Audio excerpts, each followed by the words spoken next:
Spooky season. Let's have some fun. Once upon a midnight dreary, while I pondered weak and weary over many a quaint and curious volume's forgotten lore, while I nodded, nearly napping, suddenly there came a tapping, as of someone gently rapping at my chamber door. "'Tis some visitor," I muttered, tapping at my chamber door. Only this, and nothing more. Ah, distinctly I remember. It was in the bleak December, and each separate dying ember wrought its ghost upon the floor. Eagerly I wished the morrow. Vainly I had sought to borrow from my books surcease of sorrow, sorrow for the lost Lenore, for the rare and radiant maiden whom the angels name Lenore, nameless here for evermore. And the silken and sad uncertain rustling of each purple curtain thrilled me, filled me with fantastic terrors never felt before, so that now, to still the beating of my heart, I stood repeating, "'Tis some visitor entreating entrance at my chamber door, some late visitor entreating entrance at my chamber door. This it is, and nothing more." Presently, my soul grew stronger, hesitating, then no longer. "Sir," said I, "or madam, truly your forgiveness I implore, but the fact is I was napping, and so gently you came rapping, and so faintly you came tapping, tapping at my chamber door, that I scarce was sure I heard you. Here I opened wide the door. Darkness there, and nothing more." Deep into that darkness peering, long I stood there wondering, fearing, doubting, dreaming dreams no mortals ever dared to dream before, but the silence was unbroken, and the stillness gave no token, and the only word there spoken was the whispered word, "Lenore." This I whispered, and an echo murmured back the word, "Lenore." Merely this, and nothing more.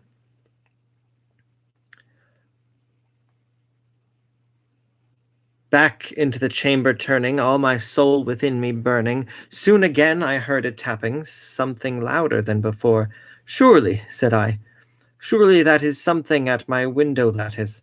Let me see then what thereat is, and this mystery explore. Let my heart be still a moment, and this mystery explore. 'Tis the wind, and nothing more." Open here I flung the shutter, when, with many a flirt and flutter, in there stepped a stately raven of the saintly days of yore. Not the least obeisance made he, not a minute stopped or stayed he, but with mien of lord or lady, perched upon my chamber door, perched upon a bust of Pallas, just above my chamber door, perched and sat, and nothing more. Then this ebony bird beguiling my sad fancy into smiling, by the grave and stern decorum of the countenance it wore, "Though thy crest be shorn and shaven, thou," I said, "art sure no craven, ghastly grim and ancient raven, wandering from the nightly shore. Tell me what thy lordly name is on the night's Plutonian shore." Quoth the raven, "Nevermore." Much I marvelled, this ungainly fowl to hear discourse so plainly, though its answer little meaning, little relevancy bore, for we cannot help agreeing that no living human being ever yet was blessed with seeing bird upon his chamber door, bird or beast upon the sculpture bust above his chamber door, with such name as Nevermore. But the raven, sitting lonely on that placid bust, spoke only that one word, as if his soul in that one word he did outpour. Nothing farther than he uttered, not a feather than he fluttered, till I scarcely more than muttered, "Other friends have flown before. On the morrow he will leave me, as my hopes have flown before." Then the bird said, "Nevermore." Startled at the stillness broken by the reply so aptly spoken, "Doubtless," said I, What it utters is its only stock and store, caught from some unhappy master, whom unmerciful disaster followed fast and followed faster, till his songs one burden bore, till the dirges of his hope that melancholy burden bore, of nevermore, nevermore. But the raven, still beguiling all my sad soul into smiling, straight I wheeled a cushioned seat in front of bird and bust and door. Then, upon the velvet sinking, I betook myself to linking fancy unto fancy, thinking what this ominous bird of yore, what this grim, ungainly, ghastly, gaunt, and ominous bird of yore meant in croaking nevermore. This I sat engaged in guessing, but no syllable expressing to the fowl whose fiery eyes now burned into my bosom's core.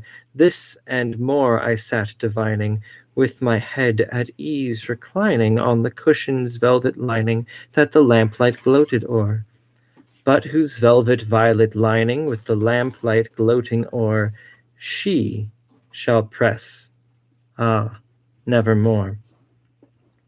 Then, methought, the air grew denser, perfumed from an unseen censer, swung by seraphim whose footfalls tinkled on the tufted floor.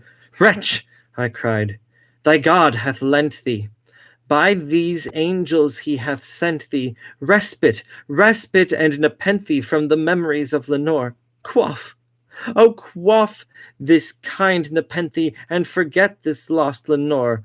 Quoth the raven, nevermore.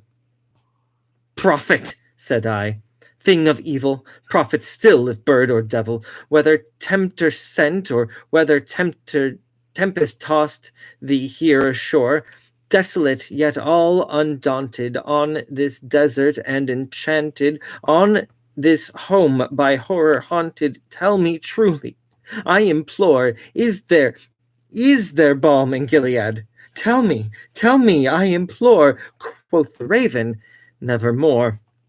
Prophet, said I, thing of evil, prophet still, if bird or devil, but by that heaven that bends above us, by that God we both adore, tell this soul, with sorrow laden, if within the distant Aidenn it shall clasp and sainted maiden, whom the angels name Lenore. Clasp a rare and radiant maiden, whom the angels name Lenore, quoth the raven, nevermore. Be that word our sign of parting, bird or fiend, I shrieked, upstarting. Get thee back into the tempest and the night's plutonium shore. Leave no black plume as a token of that lie thy soul hath spoken. Leave my loneliness unbroken. Quit the bust above my door. Take thy beak from out my heart, and take thy form from off my door. Quoth the raven, nevermore. And the raven, never flitting, still is sitting on the pallid bust of Pallas just above my chamber door, and his eyes have all the seeing of a demon's that is dreaming, and the lamplight o'er him streaming throws his shadow on the floor, and my soul from out that shadow that lies floating on the floor shall be lifted nevermore.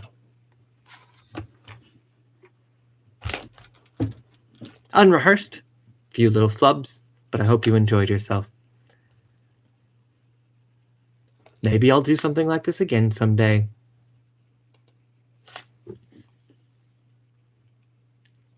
End.